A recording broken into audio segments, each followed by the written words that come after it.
هذا القرآن يوحدنا لطريق الخير يوجهنا الله تعالى أنزله ورسول الله معلمنا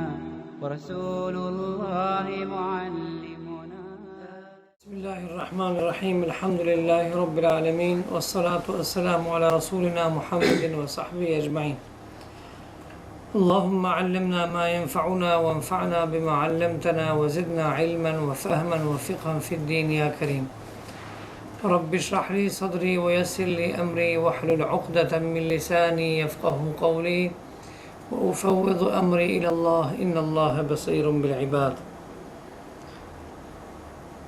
Sonte kemi shtyllën e tretë të shoqërisë islame apo të shtetit islam të cilin e ndërtoi Muhamedi sallallahu alaihi wasallam, e që është shkrimi i një dokumentacionit midis muslimanëve dhe të tjerëve.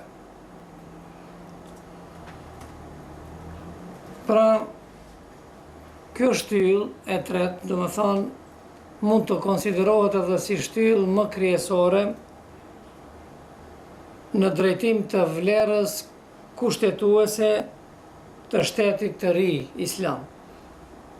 Transmeton Ibn Hishami, thot se pejgamberi sallallahu alaihi wasallam kur erdhi në Medinë nuk kaluan shumë ditë apo nuk kaloi ndonjë kohë shumë e gjatë, edhe në të gjitha shtëpitë e Medinës lulëzonte Islami. Nuk mbet askush pa mos e pranue Islamin në përjashtim të disa individ të kabiles apo fisit Eus. Atëherë Muhamedi sallallahu alaihi wasallam ndërmori edhe një hap tjetër që është shkrimi i një dokumenti i cili tregon apo qartëson marrëdhëniet e muslimanëve midis tyre dhe marrëdhëniet e muslimanëve me të tjerët. Kështu që në këtë dokumentacion Muhamedi sallallahu alaihi wasallam i përfshiu kuptohet muslimanët aty, ansarët, muhaxhirët, po ashtu edhe jehudit, qifutët. Pranoj apo garantoj fenë e tyre, të drejtat e tyre fetare, të kuptohet edhe të gjitha të drejtat tjera në përgjithësi. Kështu, në këtë dokumentacion pejgamberi sallallahu alaihi wasallam regjistroi edhe disa kushte të cilat muslimanët i venduan, edhe po ashtu edhe kushte tjera të cilat edhe jehudit për shembull i venduan apo i kërkonin. Transmeton Ibn Ishaqi po ashtu se i përket këtij dokumentacioni, por Ibn Ishaqu thot pas senet, pas zinxhir e ka transmetu këtë tekst të këtij dokumentacioni. Ndërsa Ibni Khaythama ai e përcjell me tekst, e përcjell me zinxhir, po ashtu edhe Imam Ahmedi në musnedin e tij e përcjell. Ne këtu sonte nuk do t'i përmendim të gjitha nenet të cilat kanë qenë të përfshirë në atë dokument, por do të përmendim vetëm disa prej neneve, edhe atë sipas radhiqjes. Në një apo në përgjithësi, nuk do t'i numërojmë kështu do të thënë rresht, po mundot edhe vetëm disa prej tyre.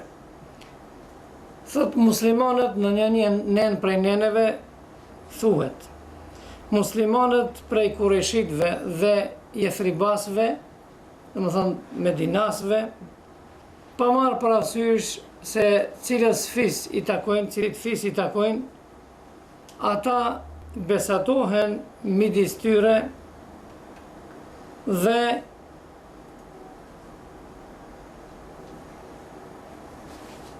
besatohen për atë se do t'i ndihmojnë njëri tjetrit. Në një tjetër është, thot besimtarët, nuk e lanë të tjetrin, apo muslimani nuk e lanë në vështërsi.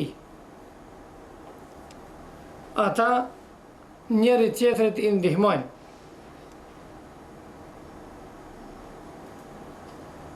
Tjetra është, thot besimtarët e sinqert të devotshëm janë të lidhur njëri me tjetrin për atë se nëse dikush pa marrë parasysh kush është ai person, nëse bën ndonjë kundërshtim apo ndonjë provokim apo i shpall luftë apo padrejtësi dikujt, pa marrë parasysh kush është ai person, të gjithë muslimanët atë e kanë armik, qoftë edhe i biri i tij. Kështu do të thonë potencohet. Qoftë edhe i biri i tij, për shembull i biri jon apo i biri i dikujt, nëse ai bën diçka jashtë asaj që janë marrur vesh muslimanët, atëherë ai pa marrë parasysh se çka e ka atë, konsiderohet se është armik i tij.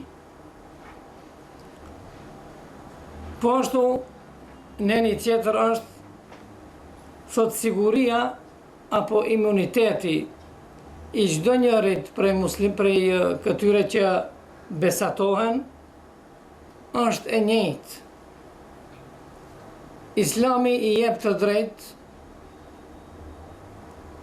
çdo kujt që ta mbron, pa marrë parasysh kë ta mbron.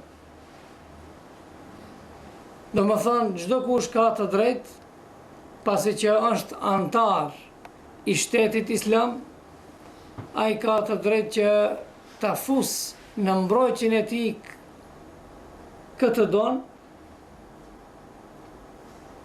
edhe askush nuk ka të drejtë ta thejë një gjë të tillë. T'ja prish për shembull atë mbrojtjen të cilën e ka bën ndaj dikujt, qoftë ai dikushi jahudi apo jo besimtar. Ta shohën domethënë se çfarë të drejta ka pas muslimani apo ka muslimani në shtetin islam. Kuptohet kjo se ka dhe kufizime, tash ne nuk do të him në ato detajet, kur nuk i lejohet një gjë të tillë ta bëj, por parimisht një gjë të tillë për shembull i lejohet me kushte. Pika tjetër apo neni tjetër është, thot, çifutët e Beni Aufit janë një popull me besimtarët. Shifni. Domethënë, një gjë e tillë nuk mund të realizohet apo nuk realizohet ende edhe në vendet në shekullin 21, edhe atë në vendet në shtetet evropiane, për të cilat ne themi se kemi vetdije të lartë, nuk e di çka, domethënë nuk bëjmë ndasi, nuk mund të realizohet, është realizuar në kohën e Muhamedit sallallahu alaihi wasallam. Çka thot? Pra të gjithë antarët, të gjithë populli, apo të gjithë që e pranojnë një dokumentacion të tillë, ata janë një popull. Edhe pse mund të ketë për nga besimi ndonjë fe tjetër, ndonjë besim tjetër, por pasi që besatohet dhe e pranon një dokumentacion të tillë, ai konsiderohet populli i atij vendit. Edhe të drejtat i ka të njëjta pa marrë parasysh, domethënë se cilës fe i takon. Pa marrë parasysh se cilit kombi takon. Pra Muhamedi sallallahu alaihi wasallam thot janë një popull. Ne mezi për shembull tash në kohën në shekullin 21, mezi se domethënë me lloj-lloj problemesh, me lloj-lloj tentimesh, edhe kena arrit për shembull që diçka paraparsisht atë dikun të konsiderohen për shembull. E keni parasysh se ku e kam fjalën. Në para 1400 e kusur vite në Islam ka qenë garantuar një gjë aty. Në Islam ka qenë garantuar.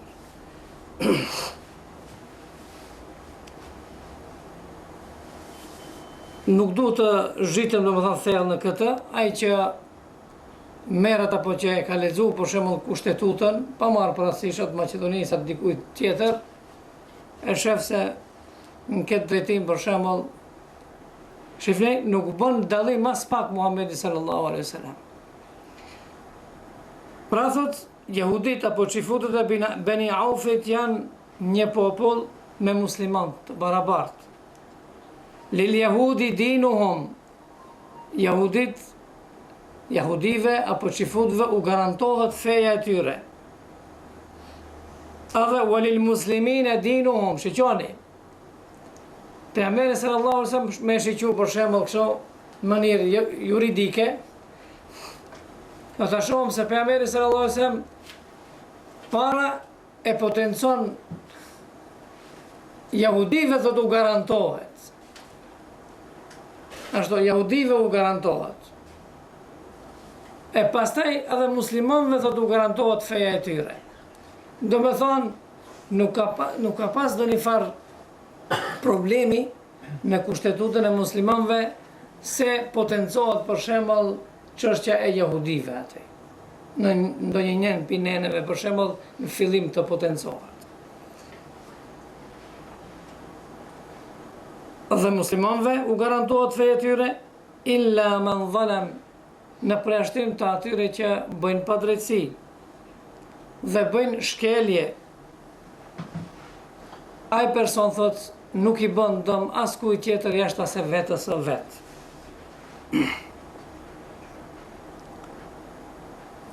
Në një tjetër është jehudit thot i kanë obligimet, janë të obliguar me obligimet e caktuara ndaj shtetit islam, po ashtu edhe muslimanët i kanë obligimet e tyre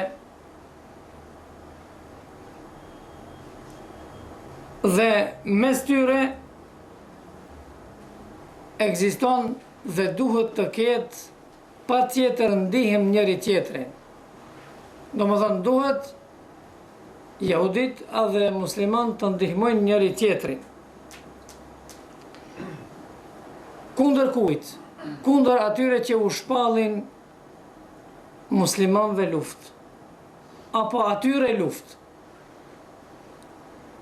Domethënë nëse dikush u shpall luftë këtyre jahudive me të cilët pejgamberi sallallahu alaihi wasallam ka bën beslidhje me ta, apo janë përfshirë për shembull në këtë dokumentacion, muslimanët e kanë për obligim që t'i mbrojnë ata, nëse ato rrezikohen ndaj dikujt. Edhe e kundërta, edhe jahudit, nëse për shembull muslimanët rrezikohen nga dikush, edhe jahudit e kanë për borxh, për obligim që t'i mbrojnë ata.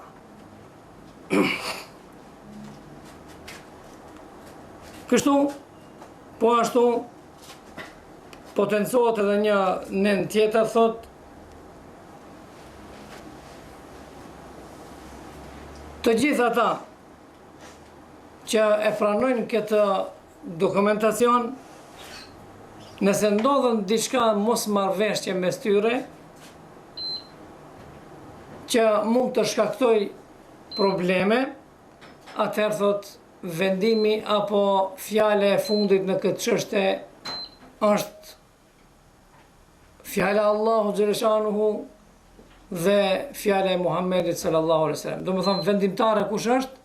Fjala Allahu xhaleshanuhu, zgjidhja e Allahu xhaleshanuhu për ndonjë çështje.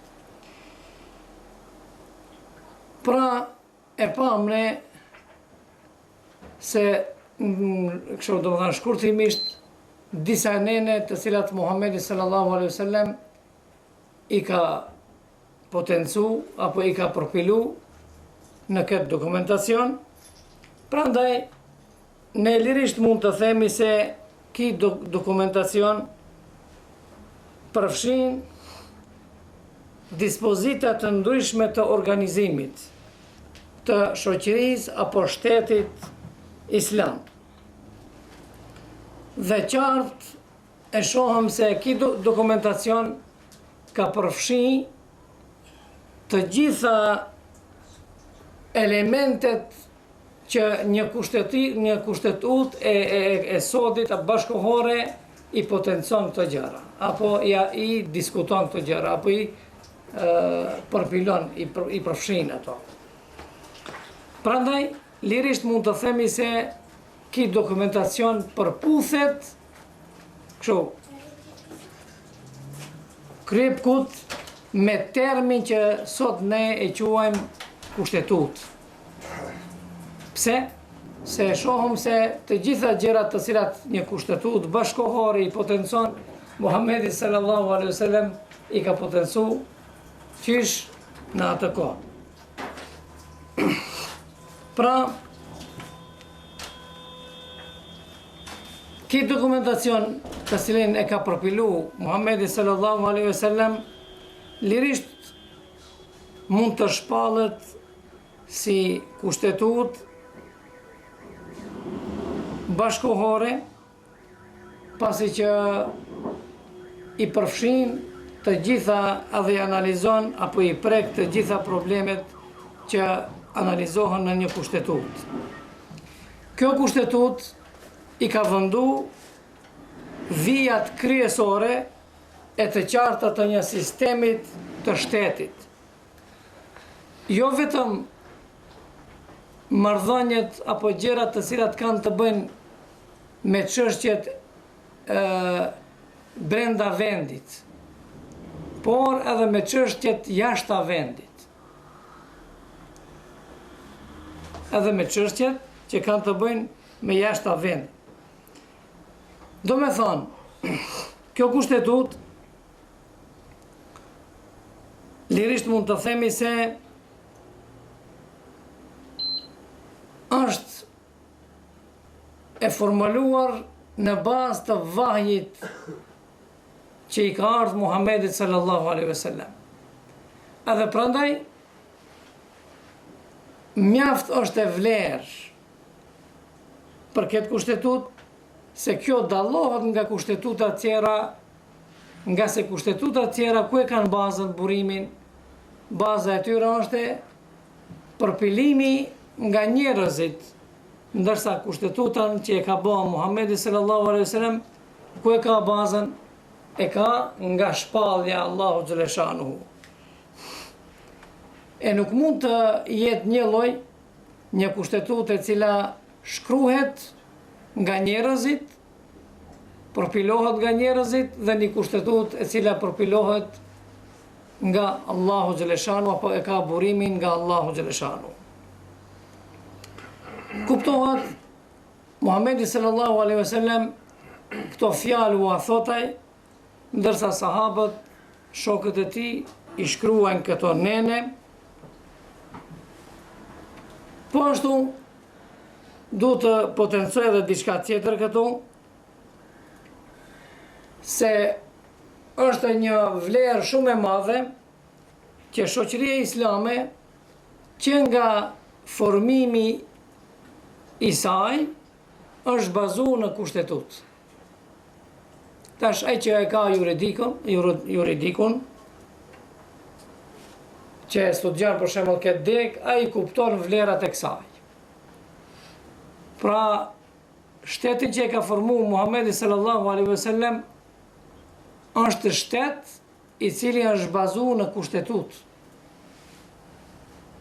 Jo ashtu, domethënë vetëm ta formoj pejgamberin alayhis salam, edhe të mos përfshihen elementet apo komponentet të cilat duhet t'i ketë një shtet juridik. Pra, nëse i marrëm të analizojmë nenet të cilat kështu në shpejtësi ne i përmendëm vetëm disa prej tyre, do ta shohim se me të vërtet të gjitha çështjet apo veçuritë e kushtetuta apo dokumenti Muhamedit sallallahu alaihi wasallam me përfshin. Pra,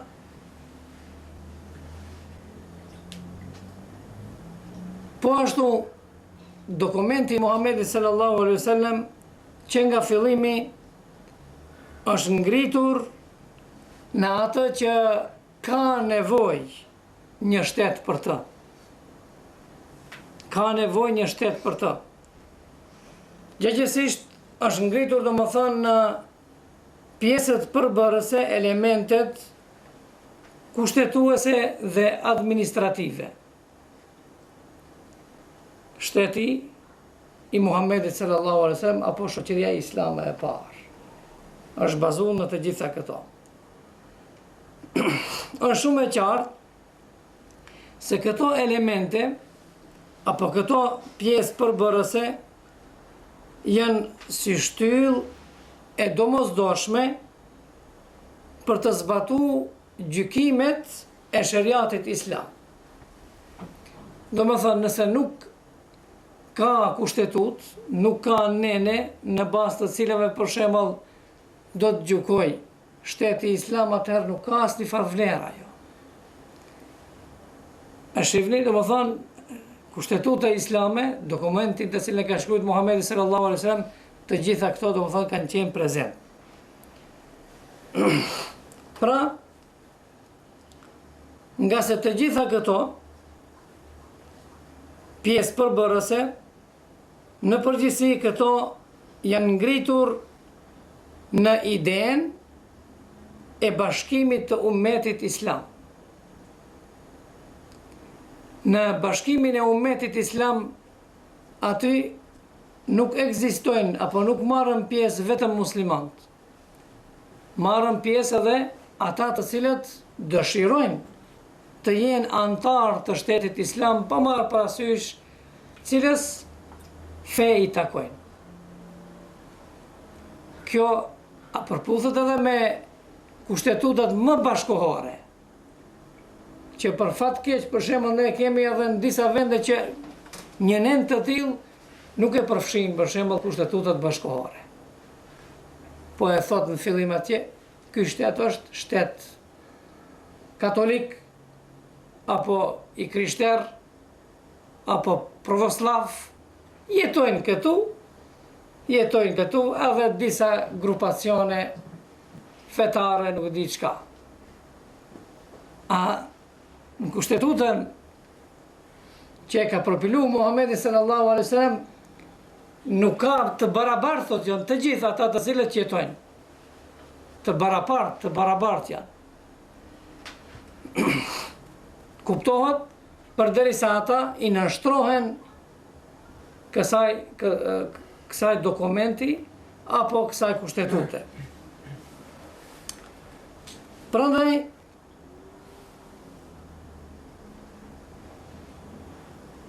të gjithë ne e dim se nuk mund të ngritet për shembull ndonjë shtet apo ndonjë pushtet apo gjykim nëse nuk e ka platformën e fortë. Pa platformë. Andaj, organizimin të cilin e ka bërë Muhamedi sallallahu alaihi wasallam për të ngrit një shtet islam, i ka përmbush të gjitha elementet që duhet për shembull ti përmbush apo ti ketë një shtet. Nga kjo që e përmendëm, neve duhet të na bëhet qartë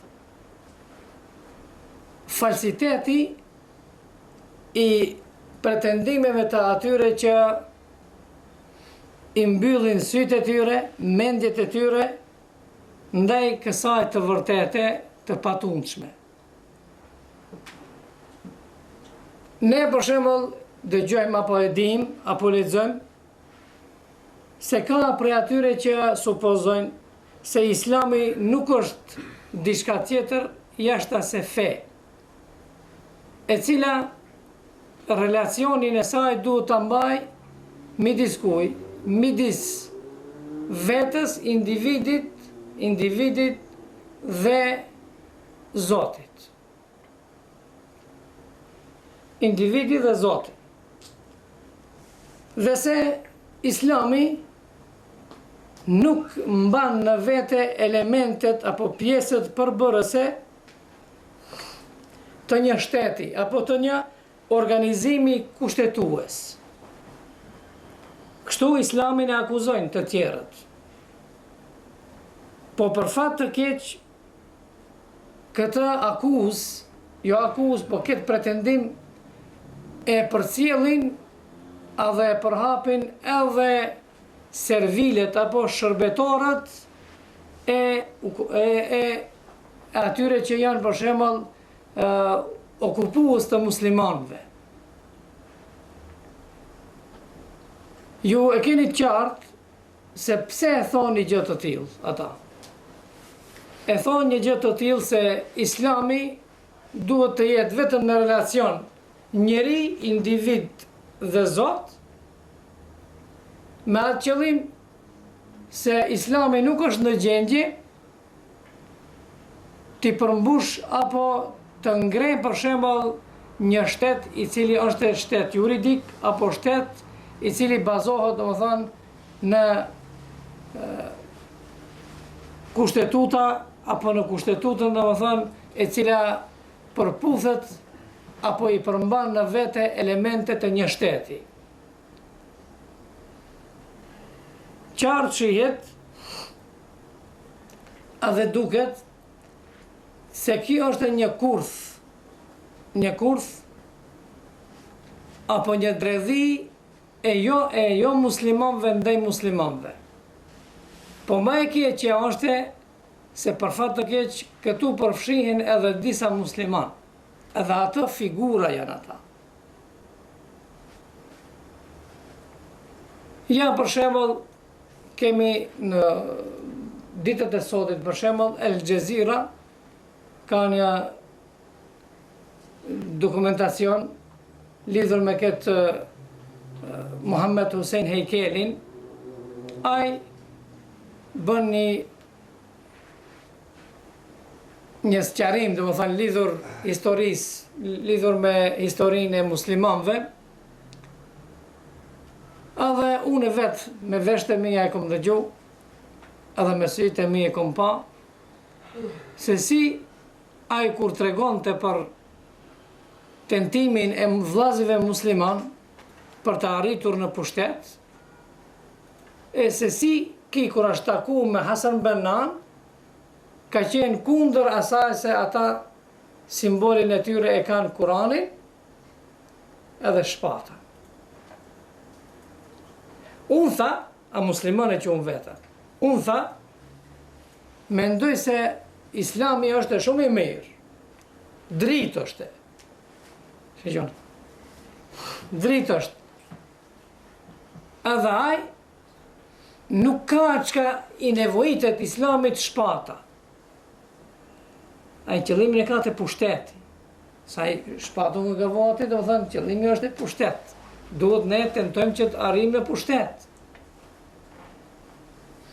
Se thot, unë e kuptoj Islamin kështu, ai. E kuptoj Islamin se është një dritë. Ajo drita pastaj mua më ndriçon, mendjen time më ndriçon dredhi me shejtani.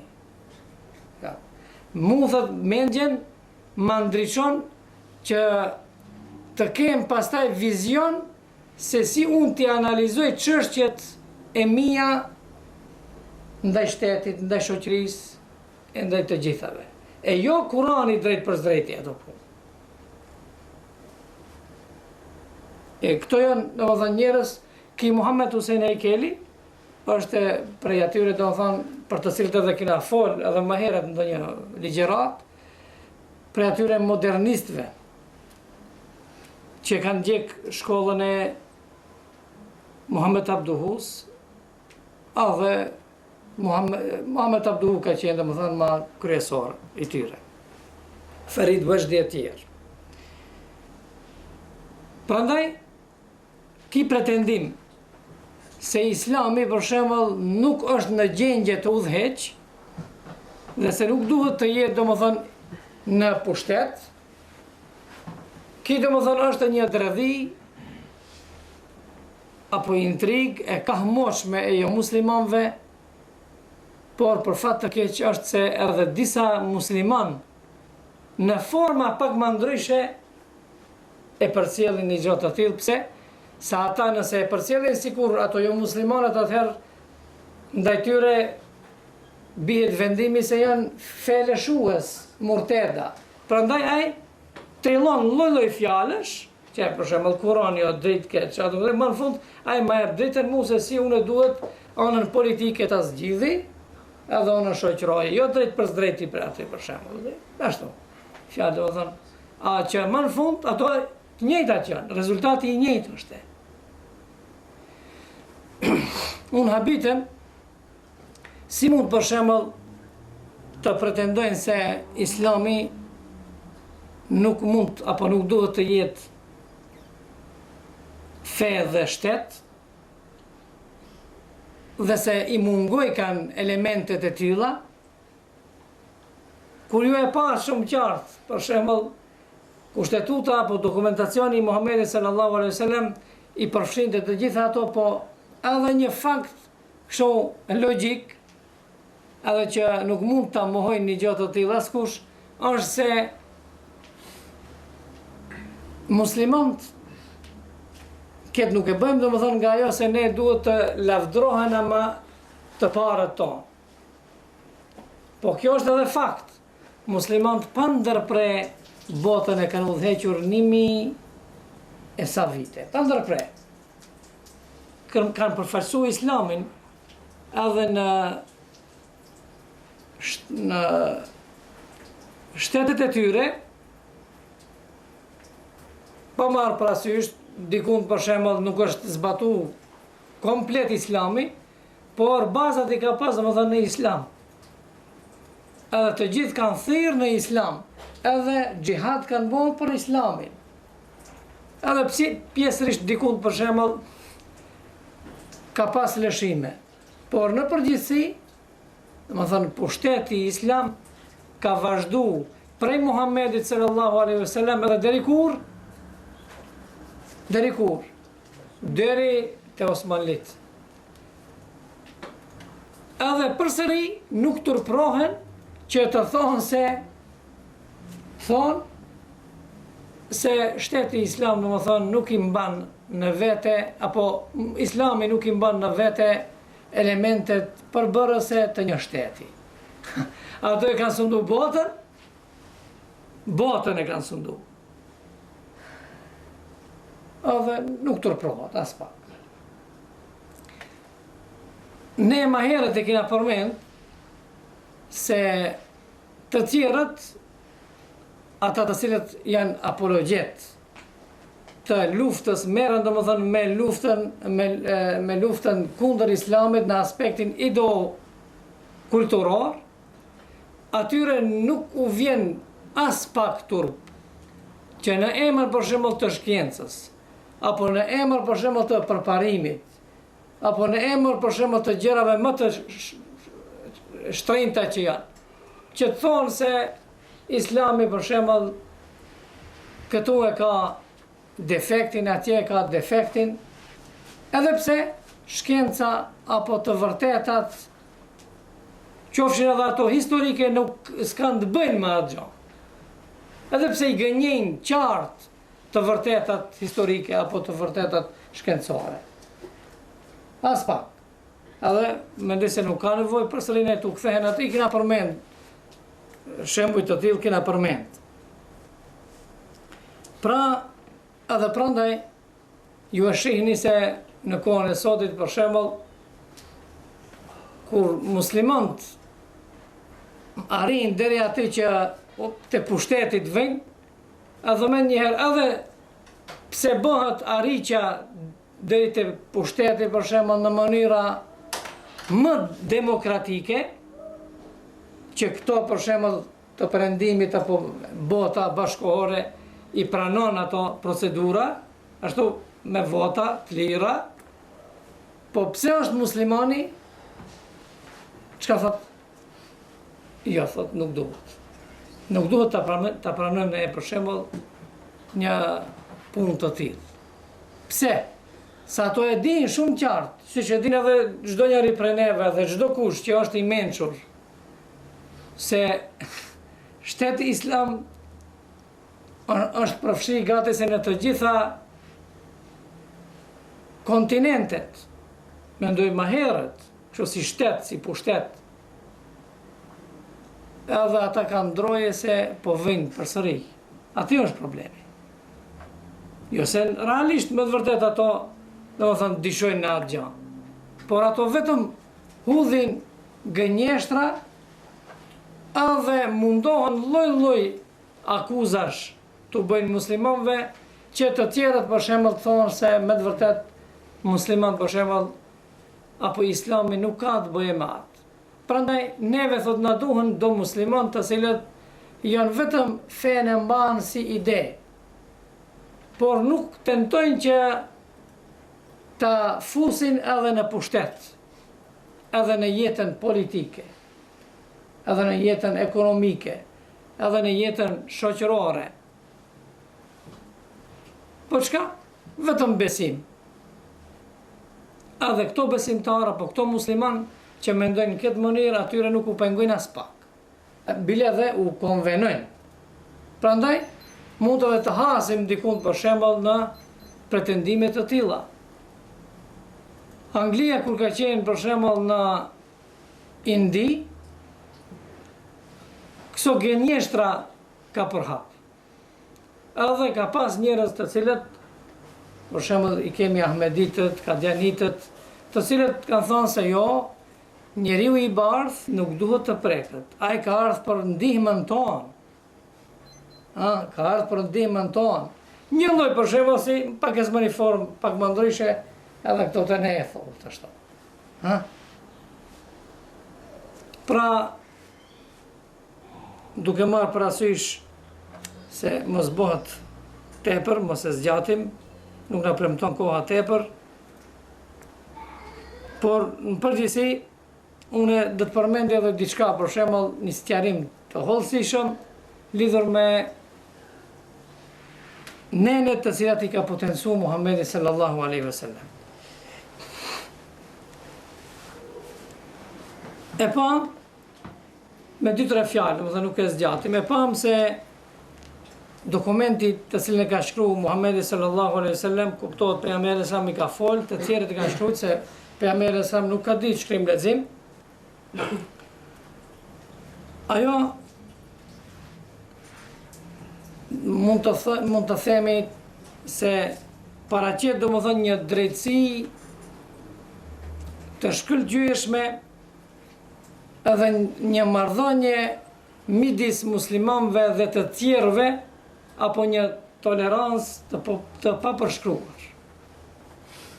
Sikur jehudit mos e kishin të mbjellur intrigën edhe fesatin, domethënë shkatrimin në këtë botë, sikur mos e kishin të mbjellur në zemrat e tyre, besoni se ende ne do të shihnim që ata të jetojnë bashkë. Por duke marrë parasysh edhe të gjithë e kemi të qartë, sa ata në zemër e kanë intrigën dhe kurthet ndaj të tjerëve, andaj nuk shkojnë një kohë shumë e gjatë, edhe ata bën lloj-lloj tradhtie, preken i shkelen nenet në të cilat janë marrur vesht, edhe kuptohet pastaj erdhë deri te ajo që ata të shpërngulen, të largohen nga eventet. Inshallah për këto ne në mësimet e ardhshme do të flasim. Po ashtu në nenin tjetër, qartë kemi edhe atë se në kushtetut ka qenë e potencuar se muslimani apo të gjithë ata që janë marrur vesht për këtë dokumentacion duhet të ndihmohen njëri me tjetrin. Edhe të gjithë ata i kanë obligimet e tyre ndaj njëri tjetrit. Pra, solidarizimi ka qenë në nivel shumë të lartë tek kjo shoqëri. Pasi që edhe në një nen prej neneve, domethënë të kushtetutës, e ka përfshirë një gjë të tillë. Po ashtu e përmendim edhe diçka tjetër. Ajo është se ta shohëm se çfarë të drejte ka patur individi që ka jetu apo qytetari në shtetin islam. Një gjë që nuk e gëzon edhe në kohën e sodit njeriu. Për shembull, nëse dikush kërkon ndihmë prej teje, pa marrë parasysh cilës fe i takon apo çka është ai, nëse ti i jep mbrojtje atij, mbrojtje i jep atij, hinë në besën tënde, nuk guzon as kryetari i shtetit, e as policia për shembull, as një nuk guzon për shembull që ta thej një gjë të tillë. Do të thotë se imuniteti yt edhe identiteti yt në shtetin islam ka qenë domethënë në nivel shumë të lartë, të cilën thamë ne nuk e gëzojmë domethënë as me kushtetutat më bashkohore, e gëzojmë një gjë të tillë. Asnjëherë. Edhe pse dietarët, të gjithë dietarët thonë se qytetari i shtetit islam, i shoqërisë islame një gjë të tillë për shembull i garantohet, por çdo njëri prej dietarëve e potencon për shembull kushtet, me kushte. Për shembull, një kusht është të mos jetë për shembull shpion. Ai për shembull shteti e kërkon atë, edhe ka fakte se ajo është shpion, edhe ti për shembull duhesh ta futesh në mbrojtjen tënde. Kjo domethënë nuk pranohet. Pastaj ajo mbrojtja yte mos bëhet domethënë e pakufizuar. Edhe disa dietarë thonë më tepër se 4 muaj jo. Më tepër se 4 muaj. 4 muaj për shembull ka të drejtojnë në mbrojtjen tënde. Të ecë, të lëviz, edhe askush nuk guzon asgjë t'i bëj.